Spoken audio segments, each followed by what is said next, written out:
We are not live in the Empowered Mom Studios. Well, technically we are. See, Instagram decided that if I don't have 1,000 followers, they're not going to let me go live anymore. But, that doesn't stop me. So now I'm just going to record from my phone. And then what I'm going to do is I'll put that on YouTube for Carly Bondard Uncensored. So just letting you know about that. Today's topic is all about discernment, the art of discernment. How to tell that something is for you, even when you don't seem to have outward success right away. Like maybe you're talking to that person and you're not really sure if it's going to be a deep connection or if it's surface level and they're just using you, or it's not actually right and they don't like you. Versus the ones that you just need to have a little bit more patience. Same thing in your business. How do you know that that video that you put out that doesn't have a lot of views yet isn't going to create the impact that you know it will create later? And it's just not the right time.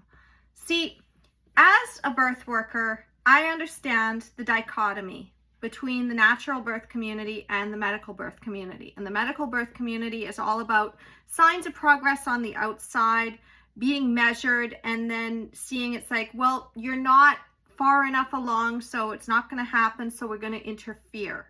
But when you do that, when you interfere with the process, sometimes you end up breaking something that wasn't actually broken to begin with, but now you have to fix it, and you have to bring in another tool to fix it. So the thing is, if it's not broke, don't try to fix it. And sometimes that takes a lot of patience. Now, the natural birth side of things is that we let things unfold and intervention bad. Never want to do that. But sometimes there is an issue and you do need to correct it. And if you constantly say, well, I trust my body and I'm just going to do my own thing, and it turns out that you actually did need some more help and you were coming to it from a place of fear, not from a place of power. Again, you're ignoring your intuition and things go awry. So the same can be true when we're in romantic partnerships, because there's certain people that you get into a relationship with and they're mirroring all of your success, but only as much as will benefit them. And you get those friends who mirror your success, but only as much as it benefits them. And then there's the ones that are kind of trying to get you to dim your light so that you can be more palatable to them. So how do you tell the difference? Well, again, you need to have that sense of self. And I have cultivated such a strong sense of self that recently I went viral on Threads. I wasn't intending to go viral on Threads, and I went viral on Threads because it came from my typical frustration. I was like, you know what? I've got so much that I'm working on right now. I'm building something, I'm testing something, because marketing is always a test. And it's like, I'm putting this out there and I really don't have time to clean. I don't have time to do all of the things that the kids wanted me to do. I'm not going to fix all the meals. I'm not going to clean up because they're older. They're not babies. They can do it themselves. And recently, after I finished this, I call it mom strike, but I went for 7 days. And I initially started off with this post on Threads where I'm like, I'm not doing anything. Like, I'm done. Like, these are the things I'm not doing. I'm not doing laundry. I'm not doing dishes. I'm going to do the bare minimum. And I got a lot of praise for that. I also got a lot of people that were triggered by that. I got people that were like, well, just turn off the Wi-Fi and that solves the problem. Like, no, because my whole plan is for the kids to do this without control on the outside. I want them to have intrinsic motivation. I want them to be discerning in their time, their energy, what they really care about. If they care about having clean dishes, they'll wash them. If they care about not having a mess around them, they'll stop making the mess. Even if it's like, well, I don't want to clean right now, but I'm not going to make any more messes. That's still discernment. And in my case, I have been very discerning in how I'm putting out my content. So I have my ecosystem approach, and I'm not going to go into all of the details because I do have that in other videos. And if you are curious, you can always ask me. But I recognized that my highest converting space is YouTube because that is where I get my clients from. It's also a teaching space and it likes the deep dive content. So I have my deep dive content, but in order to get people to that platform, I also need to be able to have the short form content, the little bite-sized samples for people who don't yet know me and aren't likely to go deep with me. It's like the idea of like, are you going to go up to some pretty person on the street and you're going to be like, hey, I think you're really cute and I like what you have to say, marry me now? No. You take your time. You pay attention and you watch them in different scenarios. And you're like, okay, the more I get to know this person, the more I like them, the more it feels aligned. Now I just need to see if we're going in the same direction. Now I need to see, it's like, can this last over time? And is it still them? The same thing with my clients. I do the same thing. It's like, okay, are we actually at the level where we could work together and I could help you and you would be coachable? Or am I going to be dragging you the whole time? Because if I'm going to be dragging you the whole time, no, go get my book. Go get my book, show me you can do the work, and then come back and tell me. Because you know what? I'm not available for that. And so this ties again into threads because I wasn't intending to coach. I wasn't intending to showcase my knowledge in a different way. And yet I ended up doing that. Over 7 days, I documented my journey as the mom strike continued. I got criticism and I also got praise. How this mirrored in my other content that I was actually intentional with is that, again, I got some likes and I got some dislikes across all the platforms that I was working on. So how this mirrored in the rest of my work, what I'm doing intentionally, is I started out accidentally, again, this is my genius, I just accidentally do things. I was clipping videos on YouTube back on the weekend, last weekend, not the one that we just had, but the one before that. And in doing that, I realized that some of these videos that were really short were not showing up in the main space. And I'm like, well, where did they go? This is when I realized that, oh, anything under 2 minutes goes to shorts. So I'm like, oh, okay. So I went to YouTube Shorts and I looked at it and I started to see that I was actually getting a lot more views on my short content than I was on my longer content. I'm like, interesting. Well, I was already going to clip these longer master classes and put them on YouTube. I suppose I could change the size of the frame and make it into a YouTube short. So I did. And that's when I realized, oh, my deep dive masterclasses can create multiple pieces of content. I mean, I already knew this and I hadn't really been as intentional with it. So I'm like, okay, here's what I'm going to do. I'm going to clip these as the segments that they already are. And I'm going to put those on Facebook with the transcript and then some call to actions in there. And it's not selling, it's just value. With the idea that if they want to go deeper, they also know where to find me. Because the whole idea is just to give them the value. And then on the other side, it's like, okay, now I can clip it smaller, and it goes on YouTube Shorts. And I can go up to about 4 minutes. So I'm like, okay, between 2 and 4 minutes is the sweet spot. I'm going to try to aim for 2 minutes. Some of them will be shorter, some will be longer, depending on the context. And so I shortened them and I put those first. So I have shorts going first. And then the next day is when I started Facebook. And the day after that, I shortened them even more and I put them on Instagram for Instagram Reels, with the whole intention that no matter what platform somebody is on, they're going to know 3 things. 1, Here's the thing that they've been trying to figure out in their mind, that they've been thinking about at 3 a.m., or a counterintuitive planning strategy that they didn't know about. Like, if they do it the typical way, it's going to land them into a trap. And then also the fact that I have a book, because in every single piece of my content, my book is just strategically placed behind me in the frame. So then I'm referencing my book sometimes, or I'm referencing somebody else, some other source that I've read, and I'm basically just having these clips out there. No intention of selling, just luring people towards my channel to learn and like and trust me, because I want to be discerning. I want discerning consumers, and I want to be discerning in who comes into my space.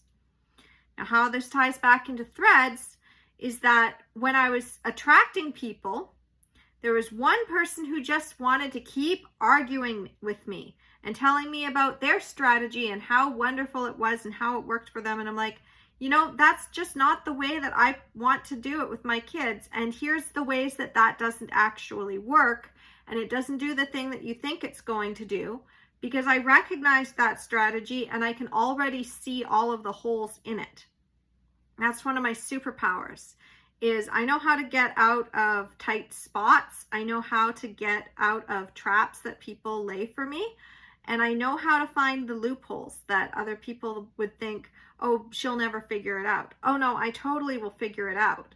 I mean, I'm the kid that if somebody told me you're not allowed to do something, I'd find a way to get my interests met, whether they liked it or not. Now, I was a good kid in the sense that it wasn't anything bad that I was really doing. But if somebody, for instance, told me that, oh, say they would pay me to do my chores, but then if I didn't do my chores, I'd have to pay them back. Well, the first thing I'd be thinking is, oh, okay, so if I make my own money, then I can just pay them my allowance and they'll do my chores for me. And I won't have to do chores. Like, I could find that loophole right away. But then I don't just find the loopholes. I also find the implications of what keeps happening in the future for that person that never actually internalized the actual message that was needing to be transmitted. So it's like, okay, well, if I pay my mom to do my chores for me, then what's going to happen then is that I just constantly think, oh, I'll pay somebody else to do the chores. And yeah, that's fine, but then you're forever paying a maid to do the stuff for you. And then that becomes a transactional thing. And then the other one is you don't pay the maid to do it for you because you've internalized housework as being good, and you overcompensate, and then that way is also danger. Anything externalized, when you're looking on the external, the outside, to be able to fill you up, that's when discernment kind of falls apart. So in order to be discerning, you must have intrinsic motivation. You must be doing things for your own reasons, not for anything outside. I'm not posting all of this stuff for likes. I don't even care if anybody is watching. I mean, I do. And at the same time, it's more of a test. And it's also just because I want to get that stuff out. If I help one person with a video, that's okay. I put it out there. And if it takes years before somebody comes across my content and then it helps them, the fact is it's immortalized. So I'm putting out the stuff now to build the content library that will basically feed me later. And when you're looking at that, you're looking, it's like, I'm going to put the effort in now and it will feed me later. I'm going to build this relationship now. I'm going to feed this relationship. I'm going to continue to hold space for this relationship or this client that I know is coming, or this audience that I know will find me, and constantly be looking at your future self. So future Carly has an empire. Therefore, the current version of Carly needs to build the content library so that future Carly has that empire that she can direct people to her content library. If future Carly doesn't have that content library and suddenly all of the people come in to see her, where is she sending them? Future Carly is happily married with her true love, and her true love is a badass who is out there doing his own magic in the world. So future Carly needs to be able to stand beside that badass and be able to speak in a way that resonates so that she can also talk to the people that are going to work with her badass husband, to be able to be out there in the world and be like, oh, you're into that. Oh, my husband knows all about that. You got to talk to him. And be able to make those connections. Future Carly is going to be having more kids. Therefore, current Carly needs to structure her business in a way that's going to be able to hold that. So I'm constantly looking like, what is the future version of me? What is the current me needing to do? And also looking at the past of what happened when I didn't have those things in place. Because, you know, I've gone viral before and I didn't have a content library to take people to. Instead, I had other people's stuff. Well, that's not going to direct them back to me. That's directing them to other people, which it also kind of helped because now I'm in connection with those people that I was originally sending the stuff to. So I'm like, okay, I've built this connection. Past Carly had no idea who she would be in connection with in the future and didn't have that vision. But when it started to happen, I'm like, oh, now I understand. Now I understand where I've been moving all this time. So instead of doing things in a way where surprise stuff just happened, I instead started to intentionally pay attention and be discerning about it. Now, there are traps that you can fall into with this. Say you put out a really good viral content piece and you get more haters than you get likes. You get more hate comments and criticism than you get encouragement. Now, you're also missing, though, the reach. There's a whole bunch of people that are following you, that are watching you, that aren't commenting. And even if they never like your post, never comment on your post, they could be the one that's like, you know what? I scheduled in my day to be able to go and watch your live stream. Or I read your post 3 times. Or, you know, in the case of my true love, I even had told him, it's like, you know, every time you spoke, it just touched something deep in my heart and soul. And you were magnificent. And, you know, I could just sit and listen to you all day. In fact, I could sit and watch your old content over and over again and just fall more and more in love with that version of you and the version that you are now and the version that you were in the past. And it was just like, that's it. So I have my content library, both my professional and my personal, so that people can see me and know what I was transmitting in those messages. And also because I know because my friends have told me now just how helpful those videos are. I mean, there's friends I haven't talked to in years and they're like, oh, you have a channel now? I'm like, yep. I'm like, oh, let me go check it out. And then they're like, you know, this one right here that you did 2 years ago just absolutely spoke to me. But see, there's also those people that will say that because they want to build you up just so they can take from you. So you need to actually be like, yeah, that is true. Not, oh, no. Really? Can you give me more? Can you build me up more? Can you tell me more about how wonderful I am? And they're like, oh yeah, you're fantastic. But you miss the signs that they're only doing it so much that they want to move you a certain way. And it's not for your benefit, it's for theirs. Versus the ones that are like, hey, The stuff you're doing now is great. The stuff you were doing in the past was awesome. And the stuff you're going to do in the future is awesome. And I'm standing for you. And to also set boundaries. And when people are like, I didn't really like that, you can internalize that. A closed heart, as my dear friend Annie Lala says, is like, you don't want to trust the data. So, you know, I got quite a lot of hater comments, both on my videos and on this thread. And I'm just sitting there, I'm like, this woman who keeps trying to convince me that she knows what she's doing and I know nothing. I'm sitting there and I'm like, I can see the holes in your strategy. I want you to succeed. At the same time, you're not open. You're not open to see what I see, and that's fine. But she took it a step further and tried to make me wrong. And I know my system, my strategies, my way of parenting inside and out. So when she said that, it's like, I don't trust the data.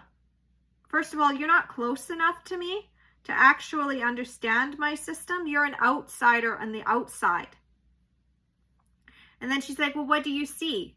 What makes you so powerful? And I'm like, well, you know, I'm giving you as much as I can, but I don't coach for free. So it's a $97 consultation. And then she's like, here's the pitch. And I'm like, yeah, you know what? You're not there. You're not there. So you can wait for my book to come out, or you can check out my content, but you're not there. Because you have to recognize that some people, they're going to try to get everything from you for free. And they don't value it. They're just trying to take as much as they can get. Or they're trying to find ways to prove you wrong, which you also don't want. So this is where my ecosystem is just absolutely brilliant, because I put out bite-sized pieces of content. I put medium-sized pieces of content out there. I put my deep dive content out there. And then it all lures back where its information is free and I charge for access to me. It allows me to be discerning.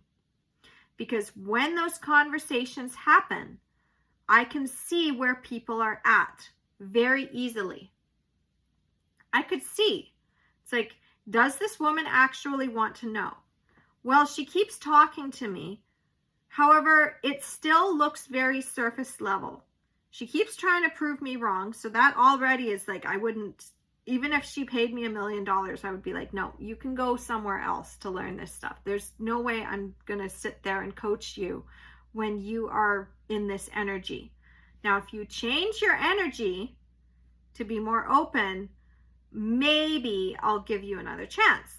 However, where you're at right now, nope, not playing with that. I'm not going to sit there and coach my method and have people argue with me.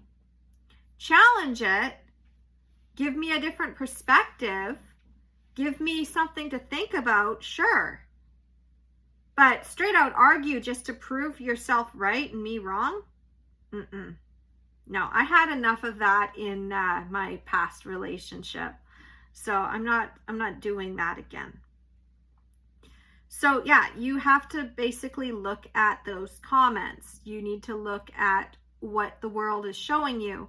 And you also have to have that sense of self to be like, am I on the right track or not? And you know, there's a whole bunch of other things too. I mean, I could go into the energetics of numbers. I could go into the energetics of how something doesn't look like it's happening for about 3 weeks and suddenly it explodes.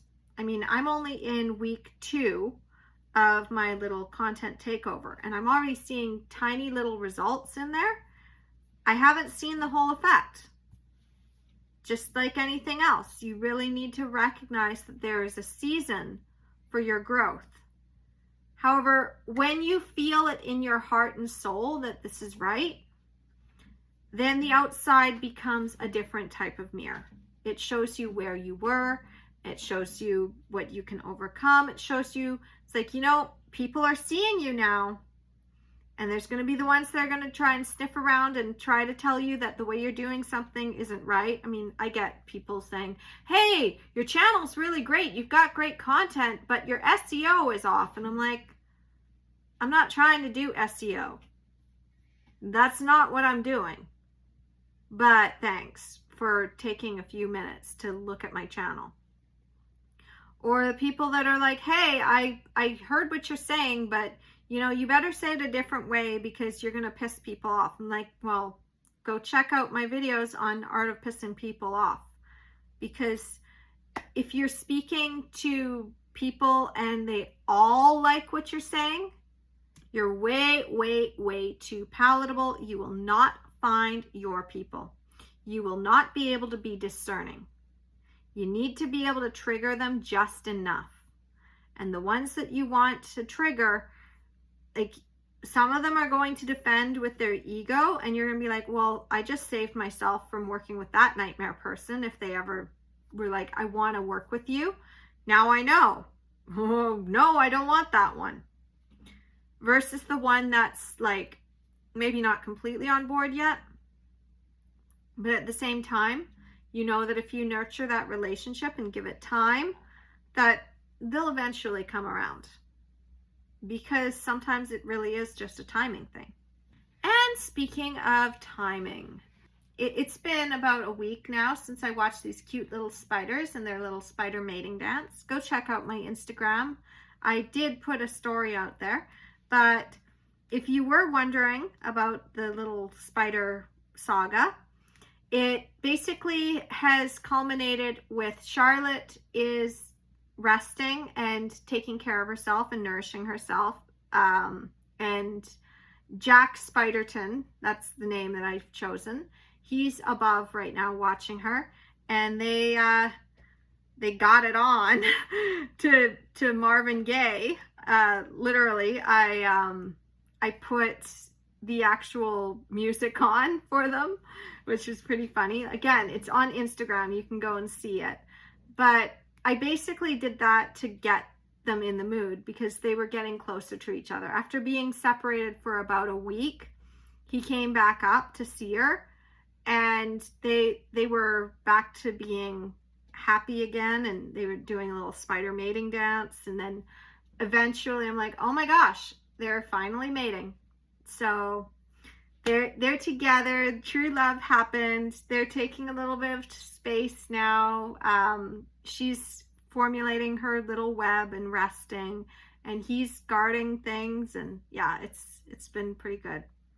But you have to recognize that if I had vacuumed these spiders, or if I disturbed them in any way, shape, or form, they wouldn't have had the timing to be able to do that dance. They wouldn't have been able to get used to each other's energy, and who knows, maybe they wouldn't have actually been able to fall in love the way that they were able to fall in love. These spiders got to live. So when you recognize that with the timing, you really need to see, does something still feel aligned? Does it still feel right? Does it keep your heart full? Even when the outside is tearing you down. Do you still feel right? Or when somebody's trying to build you up and push you in a certain direction, does that feel right to you? It's in here. It's in here. It's not here.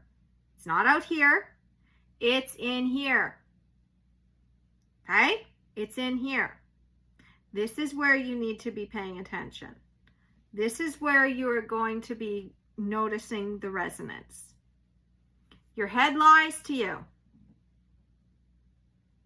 The outside can lie to you. Your heart doesn't lie. Your heart knows. So trust your heart. Trust your heart. Okay? Anyway, I gotta go and edit this now. I love you, and I will talk to you soon. Namaste.